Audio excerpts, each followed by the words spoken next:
Tottenham Hotspur cannot stop winning. Ange has us cooking. We are now 5 points clear.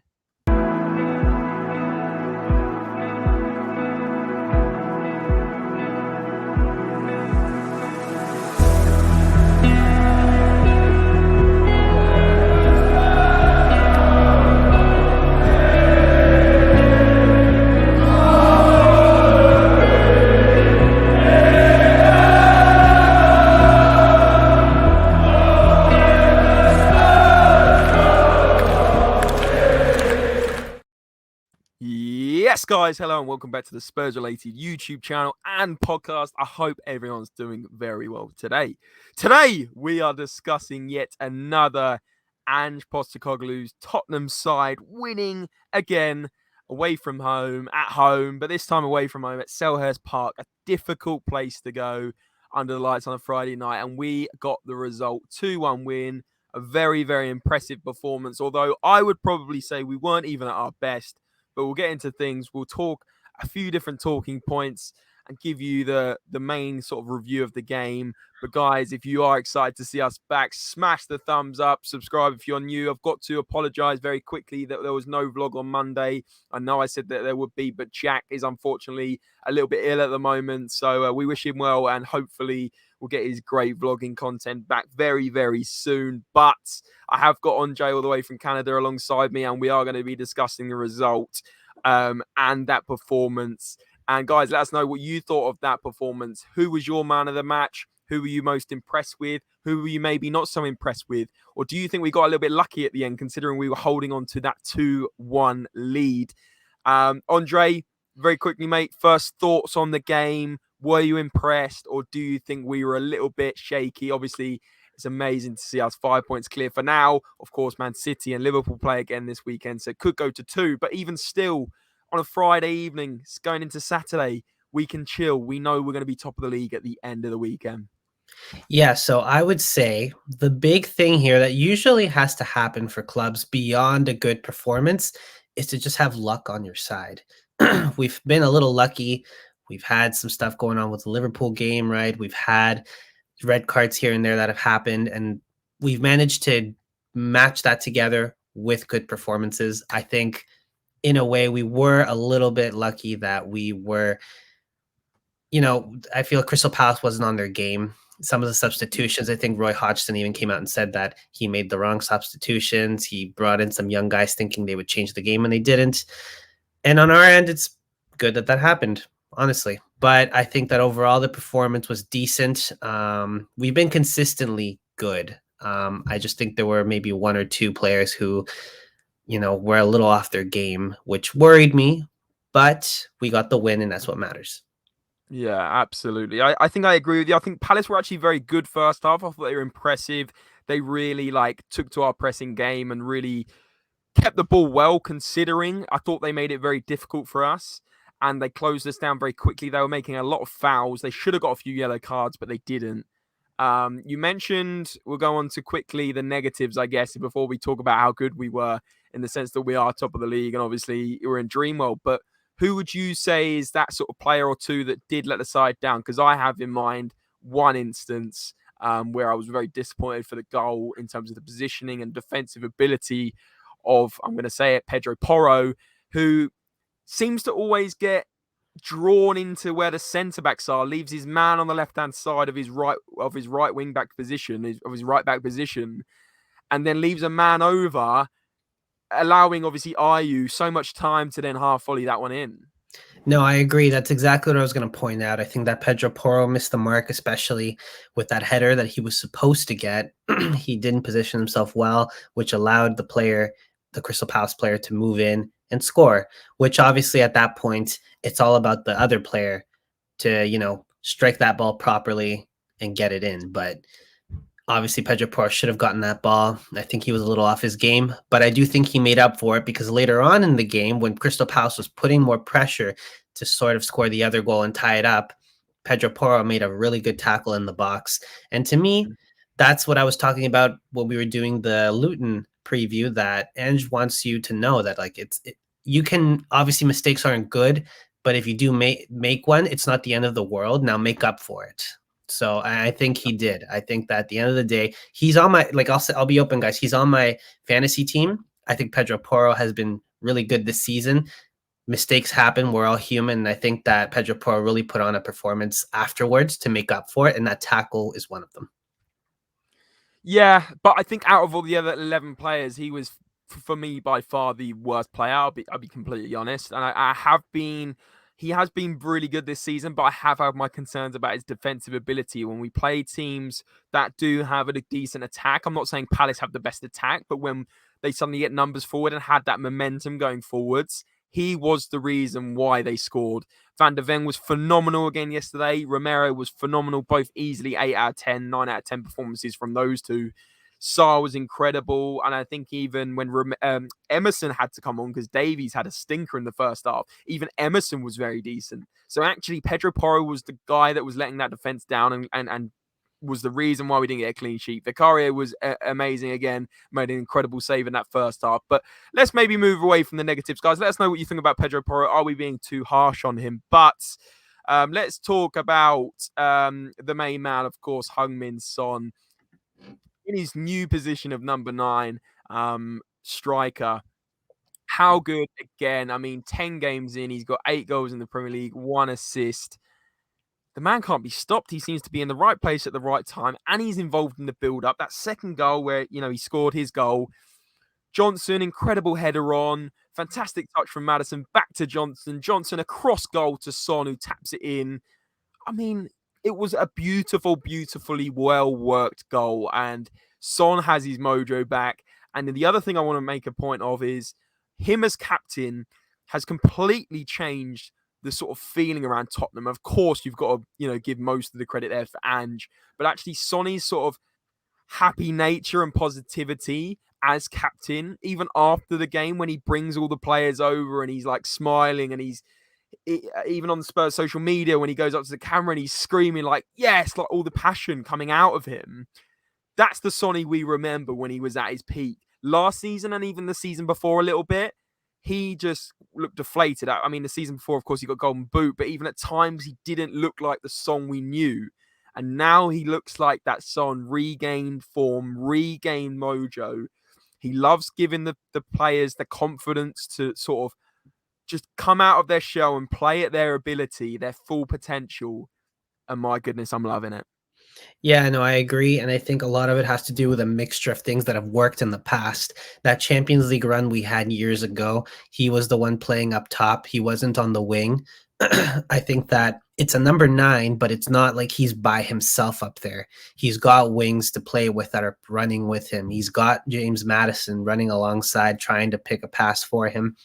And I mean, that's what works, right? You have to sort of see what kind of player you have, see what's changing, because we're humans, right? Like when we get older, we get slower, but we learn to adapt. And I think that Son has always been a person to be in the right position at the right time. And I think that maybe his pace isn't there like it used to be, but he'll be there and he'll score. So if you got him in the right position, he'll do it. And I think at the number 9, that puts the most amount of times that he can find himself in the right spot.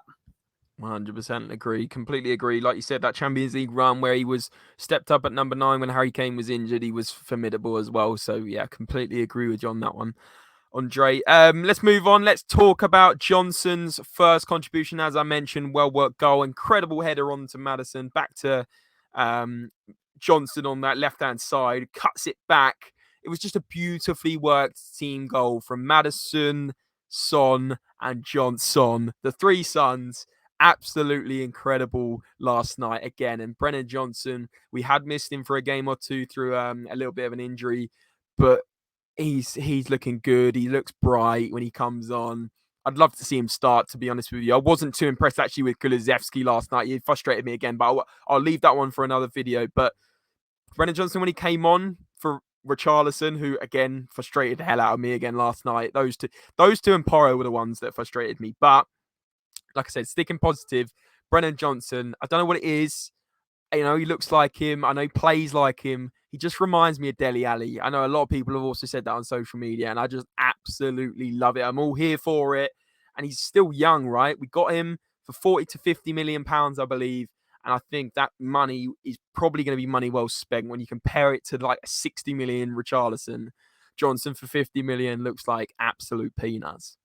You just had to bring Richarlison in here. Yeah, I mean, look, again, enough with Richarlison. We've said everything we've had to say, and I think that Johnson is really showing that he might just be the one to start over Richarlison if that option sort of brings itself there and there has to be a choice made. I think it takes a certain type of player to have such a good position to score and then take that extra second to look to your right and see that Son's got an even better option and pass the ball with that kind of pressure. Because I know a lot of players who would be in that same position and would just shoot the ball hoping it'll go in. But no, he made the pass, and for Son, it was easy peasy for him. So I mean, I'm really glad to see that he's got his first contribution in, and I hope there's many more to come. I think it's the first of many, and I think, like you said, the way he put it on a plate for Son, Son just had to tap it in. He was in the right place, right time. But the thing that impressed me the most about that goal is, I think I mentioned it a couple of times, that header on that he played was so intelligent. Like, any other player would have tried to maybe control it with like a chest or like taking his time, but he completely, increased the momentum of the attack and kept it going, didn't slow it down by nodding it on, running on to Maddison's pass and then playing it across. It was literally beautiful football. And yeah, like you said, I hope it's the first of many. Couple more talking points, guys. Like I said, halfway through the video, if you do enjoy these little match reviews, we are really, we really enjoy making them. And if you guys enjoy it, if you're even watching 2-3 minutes of it, really appreciate the support. If you could smash the thumbs up and comment below your thoughts on the game, that would also be greatly appreciated. And of course, subscribe if you're new. We're on our way to 3,000 subscribers on YouTube now. But Andre, the next talking point, we kind of mentioned them already, and I said they were my sort of 8 out of 10, 9 out of 10 performances in the back line. And the point I want to make on this guy, especially Van de Ven, A, how quick he is, B, his just change of pace to get a ball when he looked like he's like 10 meters behind. We saw it when we were analysing him before he even joined. He was 10 meters behind a player and he runs and he gets to the ball and you're just sat there like, this guy's like 6'3" or something ridiculous, 6'4". And he is so quick as well. And that's what I love about him. He's so quick. And the other thing is, and this is going to be a little bit of a negative, but you'll understand why I make the point. Christian Romero this is the best 10 games I've ever seen him play in a Spurs shirt. And I think a lot of that reasoning for him doing so well in Romero, he looks more disciplined, he looks more assured, and when he doesn't just lash in and make a stupid scissor tackle and get a yellow card or a red card. And I think a lot of the reason for that is Van de Ven. He gives Romero such confidence because if Romero misses it, he knows Van de Ven's covering. Before, Romero has bloody Eric Dyer next to him. I mean, how can you be confident playing alongside Eric Dyer? You can't. I mean, that's the nicest I can put it. With another class defender next to him, Romero thrives. That's why he's so good for Argentina, because he has good players around him. Now he's got a good player around him at Tottenham. I think we're going to start to see the real Cuti Romero and how good he really is and why Messi actually said he was the best centre-back in world football right now. You know what? That's exactly what I was going to say. Like, once again, just spitting facts right now. I think that Romero's rash tackles in last season were a lot of it had to do with who his partner was, because how confident can you be? Again, no offense to some of our players that are still on our team. I always hope the best for them and that they get better. But how confident can you be with a guy who constantly is not in the right position, doesn't make the right tackles? And then Romero feels like he needs to make that tackle, because if he doesn't do it, we're screwed. But he's fine here. He knows that if he doesn't make the tackle, it's not a big deal, because then Van de Ven is going to make that run and get the ball. And I think that you have one guy who's super speedy. He gets the ball every time. He doesn't need to do some crazy tackle, mixed with a guy who will destroy you with a tackle and get the ball first. So there's no foul involved. I think this is a great partnership, and I'm glad to see that we finally found this link that's perfect. And I think now moving forward, hopefully in January, we're really smart with the next signing. We bring in a player who's going to link well with these guys in case one of them needs a break, because again, we have only the Premier League to deal with right now, and maybe we'll add more cups. FA Cup obviously starts later on this season. But when we start going into Champions League, Europa League, whichever one, that's four cups. That's a lot more games. We need more depth. Yeah. So for now, cool, but we got to be smart and play it smart in the next window. No, really good point. Yeah, 100%. Like, we've got an incredible 11 right now, but I really do worry about the backup options. Like I just mentioned, you're delving into the likes of an Eric Dyer coming in if one of these guys gets injured potentially. You know, we had to delve into Ben Davies at left back yesterday, and it was absolutely woeful. Like, he was just off it. He can't play inverted fullback, which is what Udogie was doing so well this season. I actually think we struggled a lot without Udogie at times last night, and I think that shows how good he is for us. But moving on to the next one, Bentancur back in action. The fans gave him an absolute, singing ovation last night. He went over to the fans. Sonny and co pushed him over. Everyone was singing "He's the Reason." That lovely, lovely song that we all know and love. And it was a joy to watch. I mean, he was only on for about 5 minutes, but it's so good to see him back healthy. Hasn't played since February, 8 months out with an ACL injury. Is one of the worst injuries you can get, if not the worst. Absolutely brilliant to see him back. I think it's actually a headache for Ange now. We play two midfielders. Sarr and Basuma are absolute source. Which one do you drop? I think you're going to have to drop Sarr, but Sarr was probably, I don't want to give it away because it's our next segment, but Sarr was incredible last night. So how can you drop a player? That old saying, if it's not broke, don't fix it. Do you put Bentancur alongside? We haven't really experimented with a Basuma-Bentancur partnership too much. What do you do? It's a difficult one. I think it's a whole nother video, and I think we'll have to, it's almost a good headache to have in terms of you've got Bentancur, Sarr, and Basuma. You're going to play two. Which one do you drop? I think it's a difficult decision. I think that if Ange is smart, which he is, he's going to slowly integrate him into this team. I think that we won't be seeing Højbjerg too much. I know there's been links already of him leaving at some point, but obviously he's had to step up, and he has. But I think Bentancur will now take that spot where Sarr and Basuma will start, and then Bentancur will come on to the 60th or 70th minute.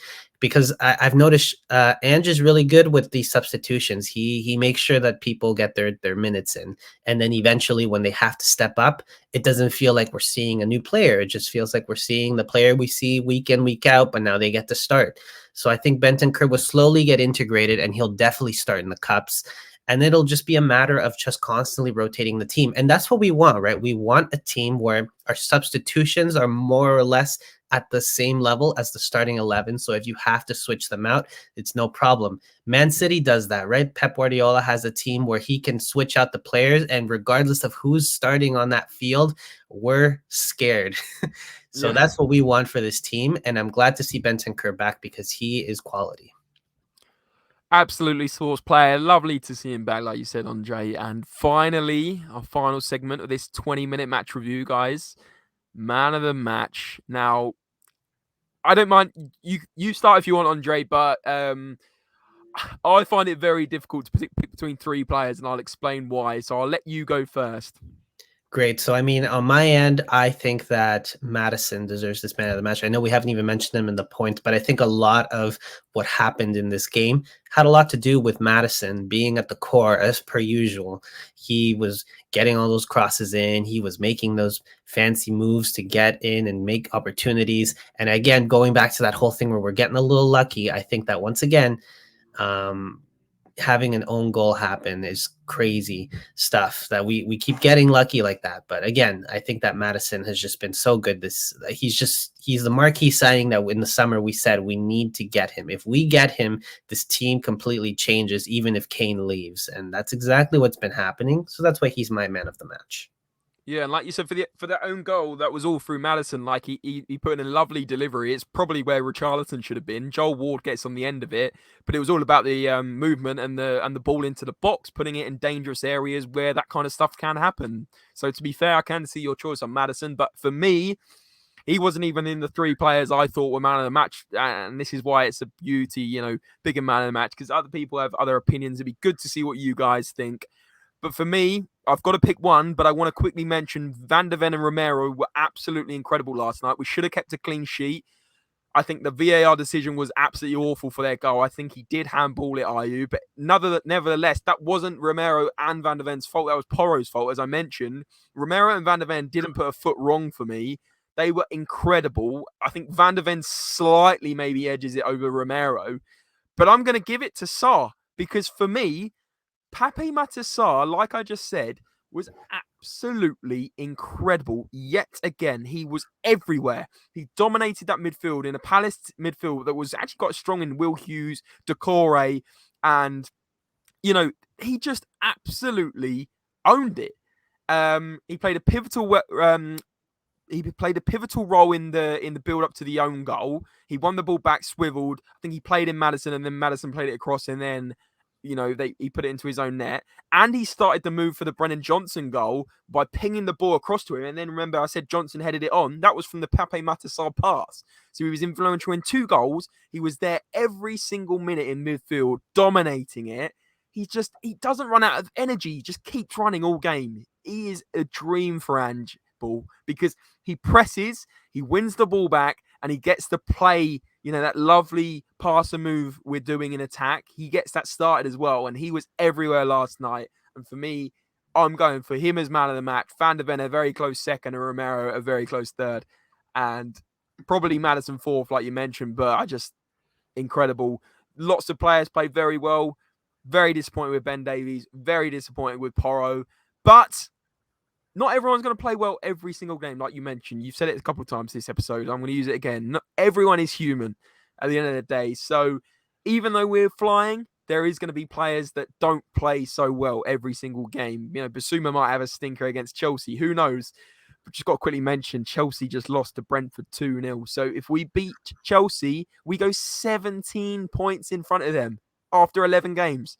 Who would have thought that after everyone was writing us off losing Harry Kane? But we look like some force even without him. But guys, I hope you have enjoyed that little roundup. Like I said again, smash the thumbs up, subscribe if you're new, and comment below your man of the match and your thoughts on the game.